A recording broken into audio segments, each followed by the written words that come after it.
Hello guys, already কিন্তু আমাদের পরবর্তী মাসে অর্থাৎ সেপ্টেম্বর মাসের ডিসকাউন্ট ইভেন্টটা কিন্তু কনফার্ম হয়ে গেছে। আদৌ কি বলতে পারবা যে কবে আর কি টাইপের ডিসকাউন্ট ইভেন্ট আমাদের সেপ্টেম্বর মাসের জন্য কনফার্ম করা হলো? স্যার, আমাদের গেমের মধ্যে কিন্তু একটি লেজেন্ডারি ইভেন্ট আসতেছে। আদৌ কি জানো যে এই লেজেন্ডারি ইভেন্ট আমাদের কি কি আইটেম রেট আনা হচ্ছে, আর এই লেজেন্ডারি ইভেন্ট আমাদের গেমের মধ্যে কবে আনা হবে? তোমাদের সবচেয়ে ডিপেন্ডেবল আপকামিং জার্সি রিলেটেড ইভেন্টের ইন্টারেস্টিং কিছু আপডেট নিয়ে কিন্তু আজকের এই গুরুত্বপূর্ণ ভিডিওটি সাজানো হয়েছে। আর হ্যাঁ, রাত 12টা আপডেটের গিভওয়ে উইনারকে তোমরা এখন স্ক্রিনের উপর দেখতে পাচ্ছ। তার মতো তোমরা ফ্রিতে উইকলি পেতে চাইলে কিন্তু অবশ্যই ভিডিওটি লাইক করে দিও, চ্যানেলটা সাবস্ক্রাইব করে রেখো, আর তোমাদের ইউআইটা কিন্তু অবশ্যই কমেন্ট সেকশনে দিও। বেশি কথা বলবো না, আমি আমার কাছে থাকা গুরুত্বপূর্ণ ইনফরমেশনগুলো তোমাদের কাছে প্রেজেন্ট করতেছি, তোমরা জাস্ট মনোযোগ সহকারে ভিডিওটি দেখো। আচ্ছা, আজকে তো 29 তারিখ, তাই না? কাল তোমরা আমাদের গেমের মধ্যে কোনো রকম ইভেন্ট দেখতে পাবা। এরকম কোনো প্রি অ্যাক্সেস ব্যানার বা লিক্স কিন্তু প্রকাশ হয় না। এমনকি 31 তারিখেও কিন্তু আমাদের গেমের মধ্যে কোনো রকম ইভেন্ট আসবে না। তবে 1 তারিখে পেড ফ্রি মিলিয়ে কিন্তু একাধিক ইভেন্ট গেমের মধ্যে অ্যাভেলেবেল হতে যাচ্ছে। প্রথমত যদি পেড ইভেন্টের কথা বলি, তাহলে 1 তারিখ ঠিক রাত 12টা 1 মিনিটে অ্যাজ ইউজুয়াল আমাদের বিবিজে রিং ইভেন্টটা রয়েছে, কিংবা এক কথা বলতে গেলে সেপ্টেম্বর মাসের যে বেবাস রিং ইভেন্টটা রয়েছে, কিংবা সেপ্টেম্বর মাসের বেবাসের উপর যে ডিসকাউন্ট ইভেন্ট আছে এটা কিন্তু অ্যাভেলেবেল হয়ে যাবে। তবে তোমাদের আমি বারবার বলি যে বেবাস রিং ইভেন্ট থেকে কিন্তু বেবাসটা পারচেজ করাটা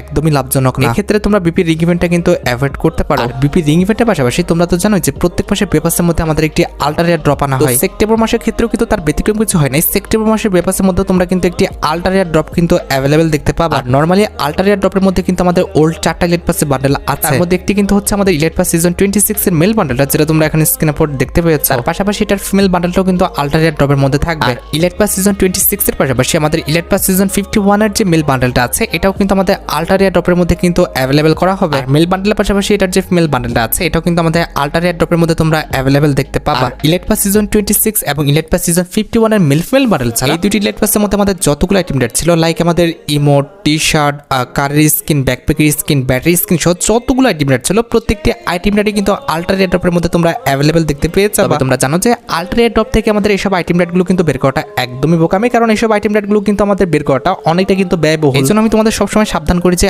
আল্টারিয়া ড্রপটা তোমরা কিন্তু স্কিপ করবা। আর বিপি রিগমেন্ট এবং আল্টারিয়া ড্রপের পাশাপাশি তোমরা কিন্তু সেপ্টেম্বর মাসের 1 তারিখে আমাদের সেপ্টেম্বর মাসের যে পেপারসটা রয়েছে এটা তো অ্যাভেলেবেল দেখতে পাবাই। এই যে দেখতে পারতেছো এটা কিন্তু আমাদের সেপ্টেম্বর মাসের পেপারসটা, আর এই যে ইনাকে দেখতে পারতেছো ইনি কিন্তু হচ্ছেন আমাদের সেপ্টেম্বর মাসের পেপারসে কিন্তু ফিমেল বান্ডেলটা। বি অনেস্ট ভাই, ফিমেল বান্ডেলটা কিন্তু সত্যি অনেকটাই সুন্দর। আমার কাছে কিন্তু ফিমেল বান্ডেলটা সত্যি অনেকটা ভালো লেগেছে। আর ফিমেল বান্ডেলের পাশাপাশি সেপ্টেম্বর মাসের পেপারসের মধ্যে কিন্তু আমাদের একটি শর্ট প্যান্ট কিন্তু রাখা হয়েছে, যেটা তোমরা এখন স্ক্রিনে পর দেখতে পাচ্ছ। আর শর্ট প্যান্ট ছাড়াও বেপাসের মধ্যে আমাদের বেপাস রিলেটেড যে ব্যানারটা রয়েছে এটা তো ভাই থাকবে। ব্যানারের পাশাপাশি সেপ্টেম্বর মাসে বেপাসের মধ্যে কিন্তু আমাদের লেজেন্ডারি কিন্তু একটি মনস্টার ট্রাকের স্কিন রাখা হয়েছে, যেটা তোমরা এখন স্ক্রিনে পর দেখতে পাচ্ছ। আর মনস্টার ট্রাকের স্কিন ছাড়াও তোমরা আমাদের সেপ্টেম্বর মাসে বেপাসের মধ্যে কিন্তু লেজেন্ডারি একটি লুটবক্সের স্কিনও কিন্তু অ্যাভেলেবেল দেখতে পেয়ে যাবে, যেটা তোমরা এখন স্ক্রিনে পর দেখতে পাচ্ছ। ভাই সত্যি কথা বলতে লুটবক্স স্কিনটা কিন্তু সত্যি অনেকটা লেজেন্ডারি, আমার কাছে কিন্তু ভালো লেগেছে। আর লুটবক্স স্কিন ছাড়াও সেপ্টেম্বর মাসে বেপাসের মধ্যে কিন্তু আমাদের লেজেন্ডারি কিন্তু একটি